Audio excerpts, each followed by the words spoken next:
चिड़ियों की चहक, फूलों की महक, पत्तों की खनक, माशाअल्लाह की चमक, बिजली की कड़क, पुरनूर फलक, सुबह। इस्लाम में बहुत से दर्दनाक वाकयात पेश आए हैं। कितने सहाबे किराम अल्लाह ताला के रास्ते में शहीद हुए। हजरत फारूक आजम रज़ी अल्लाह ताला अन्हु, खलीफा राशिद, उनको मेहराब के अंदर शहीद किया गया खलीफा होने की हालत में, और इत्तेफाक से वो भी मुहर्रम के महीने में शहीद हुए। अल्लाह ताला ने उनको भी अपने पास बुलाने के लिए मुहर्रम का इंतखाब फरमाया था। हज़रत उस्मान गनी रज़ी अल्लाह ताला अन्हु को शहीद किया गया, मजलूम तरीके, जालिमाना तरीके पर शहीद किया गया। और न जाने कितने अलमनाक वाक़या पूछा। इसी तरह करबला का वाक़या भी बड़ा अलमनाक, और हजरत हुसैन रज़ी अल्लाह अन्हु की शहादत और हजरत हुसैन के मजलूमाना तरीके से शहीद होने और उनके प्यासे रहने वगैरह के जो वाक़यात हैं, ये हमारी तारीख का अलमिया है, अलमनाक वाक़यात है। लेकिन शरीयत ने किसी भी वाक़ये पर मातम करने का और इस तरह शोक मनाने का कि जिससे आदमी अपने गिरबान चाक करे, अपने सीना पीटे, इसकी कुरान करीम नबी करीम सल्लल्लाहु अलैहि वसल्लम ने मुमानात फरमाई थी। लैसा मिन्ना मन ज़रबल खुदूद व शक्कल जुयूब, जो अपने रुखसारों पर तमाचे मारे और गिरबान चाक करे किसी के शोक में, किसी के मातम में, वो हम में से नहीं है, ये फरमाया रसूल करीम।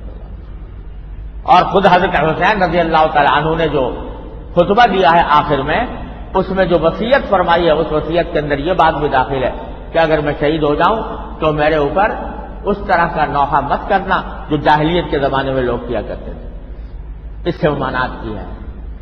तो ये बेशक हज़रत हुसैन रज़ी अल्लाह ताला अन्हु की शहादत बड़ा अजीम अलमनाक वाक़या है, लेकिन उसके ऊपर इस किस्म के तरीके इख्तियार करना जो खुद रसूल करीम सल्लल्लाहु अलैहि वसल्लम के और खुद हज़रत हुसैन रज़ी अल्लाह अन्हु के हिदायत और तालीमात के खिलाफ हैं, ये बहुत ही बुरा तर्ज अमल है।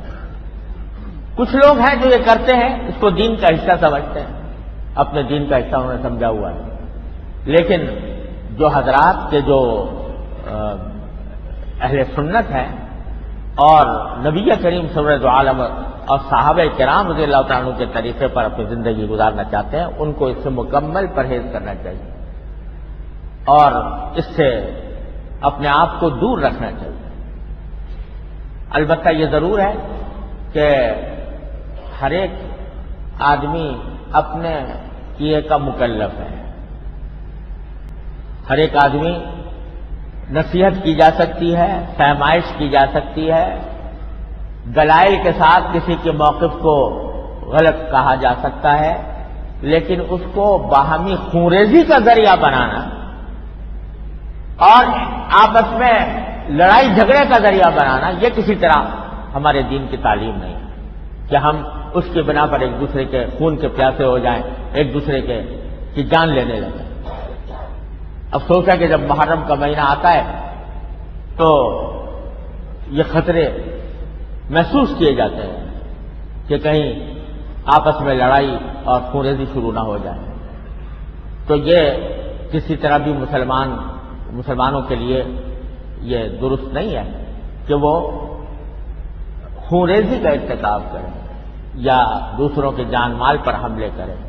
हाँ, जो अपना मौक़िफ़ है, अपना अकीदा है, अपना जिसको हम कुरान और सुन्नत और नबी करीम सल्लल्लाहु अलैहि वसल्लम की तालीमात और साहबे किराम के तर्ज अमल के मुताबिक समझते हैं, वो हम न सिर्फ बयान करने का हक है बल्कि दूसरों को फहमाइश का भी हक है, दूसरों को उसकी तबलीग का भी हक हासिल है। लेकिन ऐसा अंदाज न हो कि जिससे आपस में खूंरेजी का इर्तिकाब हो।